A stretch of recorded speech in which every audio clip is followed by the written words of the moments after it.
We don't always know what we're going to find. Because of the amount of history at any of these sites, you never really know.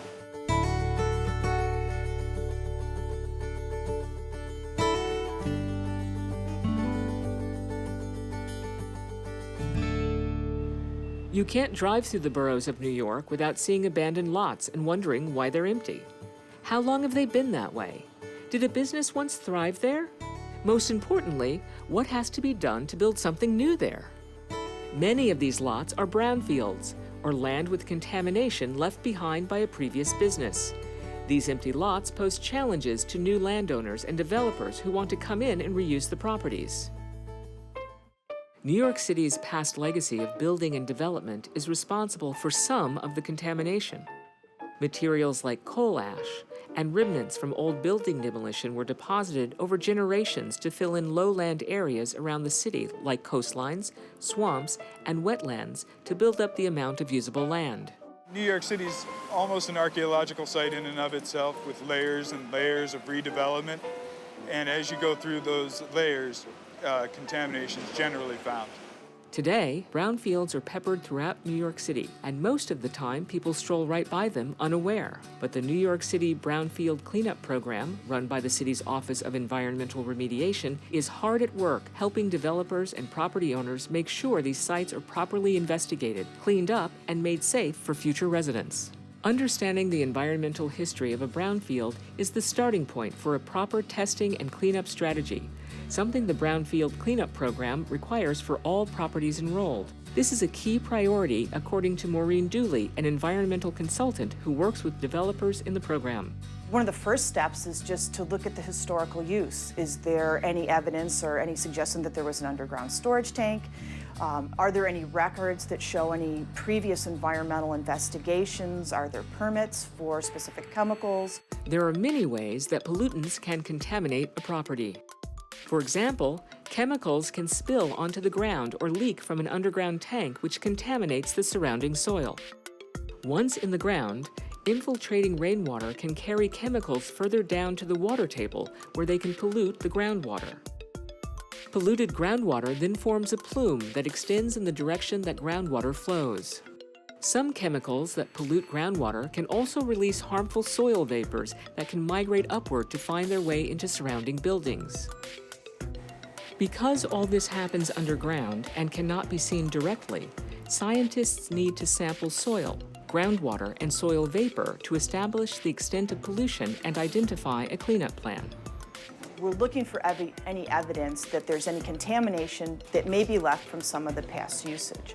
To get samples from deep underground, heavy equipment has to be brought to the site. Scientists collect samples by drilling into the earth at various depths. Typically, the way we would test for soil is to advance soil borings, which would collect soil samples from the surface down to the proposed bottom of the redevelopment activities. Soil samples are taken by pushing a narrow metal sampling cylinder 2 to 5 feet in length into the ground. The sampling cylinder captures a soil core that is pulled back to the surface so that scientists can collect soil samples. This process is repeated multiple times until the target depth is achieved. To ensure a thorough scientific investigation, soil samples are taken from various locations around each site, as well as from more than one depth below ground. The soil samples are brought to the surface, where they are inspected by a field engineer, screened for any evidence of environmental contamination, and placed into appropriate laboratory analytical containers before being analyzed off-site at a certified laboratory. The next phase of the environmental investigation involves installing monitoring wells to sample groundwater. First, a drill creates a hole 6 to 12 inches wide down through the soil into the water table. Next, a 2-inch pipe or monitoring well is installed into the drill hole to provide a convenient way to sample groundwater. The bottom of the well is fitted with a porous pipe called a well screen that allows groundwater to move freely into the well. The well is completed by installing a sand filter around the well screen. A clay seal and cement casing prevent water from leaking down into the well. Groundwater samples are taken by placing a pump down the monitoring well inside the screened area and pumping groundwater up tubing that extends to the surface, where scientists can then fill sampling bottles for lab testing.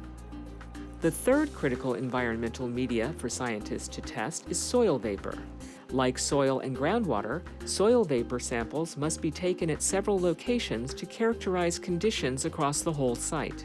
After a drill rig creates a hole, scientists place a soil vapor sampling probe down to the bottom.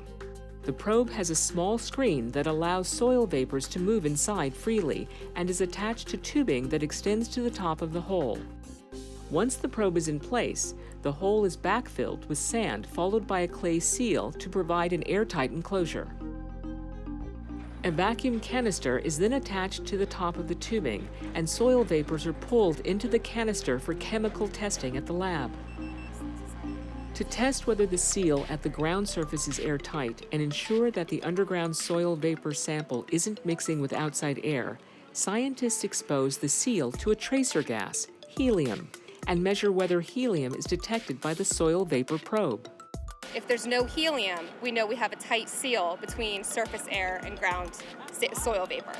Once we've established that we have a tight seal, we're ready to sample. The scientists can then take vapor samples in sterile canisters. The soil vapor is really important. It's a contaminant that you don't see and you may not smell but may be present. And so these investigations are really critical to determine if there's the potential for an indoor air contamination. Samples of all three media, soil, groundwater, and soil vapor, are shipped to a chemical lab and tested for over 20 heavy metals and several hundred chemical compounds. Each step of the testing process has a specialized set of rules that have to be met for quality assurance, says lab manager Sean Wallace.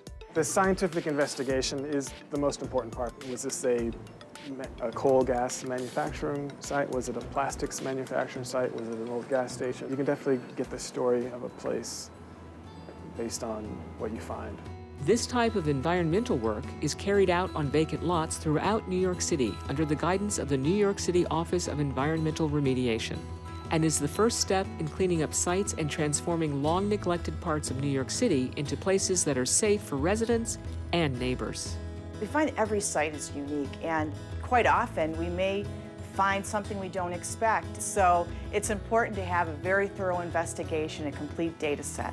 We'll evaluate a number of different remedial options or mitigation methods that may be employed at a site, and to make sure it's safe to eventually develop the property.